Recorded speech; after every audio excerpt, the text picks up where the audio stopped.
We live in a world that's just screaming more, more, more, right? More success, more stuff, more likes. It never ends. In this new explainer, we're going to flip that script. We're going to talk about the elegance of asceticism, the power of needing less. So, yeah, we're diving into this timeless path to finding some real inner peace. And the secret, believe it or not, isn't about getting more. It's about letting go. This really brings us to the core question, the one that this whole idea hinges on. What if the secret to happiness isn't actually getting more, but needing less? You know that feeling, right?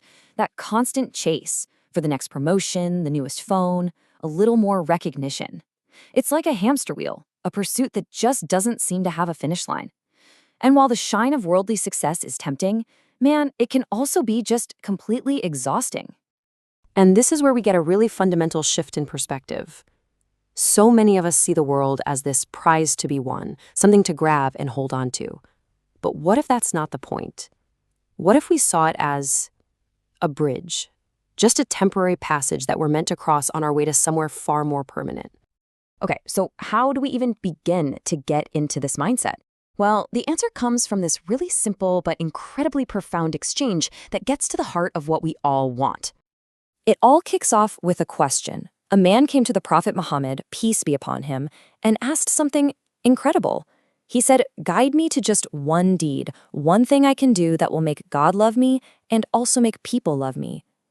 Think about that. He's asking for the key to everything. And the answer he got was just stunning in its simplicity. Detach from the world and God will love you. Detach from what is in people's hands and people will love you. That's it. Two simple actions with these two massive, profound results. But hold on, because this is where we have to be super clear. The word detachment, or asceticism, it probably brings up images of being poor, right? Of abandoning everything and living in a cave. But that is not what this idea of Zuhd is really about. And this really cuts right through all that confusion. On one hand, you have the misconception that Zuhd means you have to be poor, give up work, own nothing. But the reality? It's that your heart is free, no matter what you happen to have in your hand. It's about nothing having a grip on you. So here's the key takeaway, the big definition. Zuhd is that state where you can possess things in your hand, but they don't possess your heart. You can have wealth, you can have status, but those things don't own your emotions, your identity, or your inner peace. You know, the great scholar Al-Hassan al-Basri just nailed it with this quote. He said, "Zuhd is not that you should own nothing, but that nothing should own you." I mean, that says it all, doesn't it? It's not about what you own, it's about what owns you. And history is actually full of these incredible examples. You had Caliph Umar, who was the ruler of this vast, powerful empire, yet he lived a super simple life. Then you have Caliph Othman, who was famously wealthy, a successful merchant, and he used that wealth for the good of everyone. Both of them are seen as masters of this idea because, for them, their status and their money, they were just tools. They weren't their identity. Okay, so if detachment isn't about just getting rid of your stuff, then what's the logic? Where does this all come from? Well, it starts with putting the right price tag on the world itself. There's this really powerful analogy that just puts everything into perspective. The Prophet, peace be upon him, said that if this entire world with all its treasures were worth even the wing of a tiny gnat in God's sight, he wouldn't even give a disbeliever a single sip of water from it. Just let that sink in for a second. The wing of a gnat. I mean, we're talking about a value that's practically zero.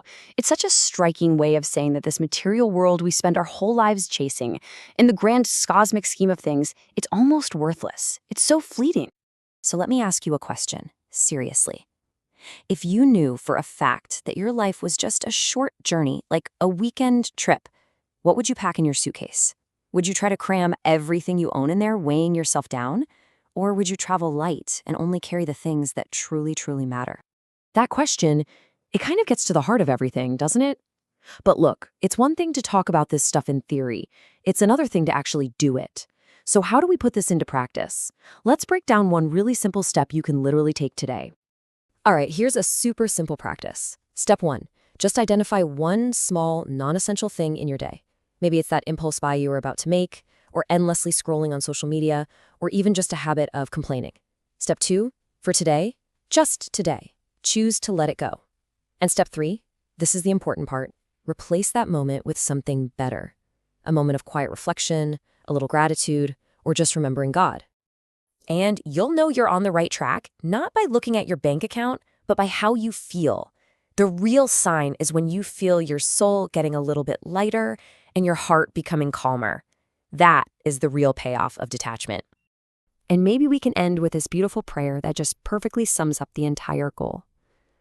O Allah, do not make this world our greatest concern, nor the extent of our knowledge.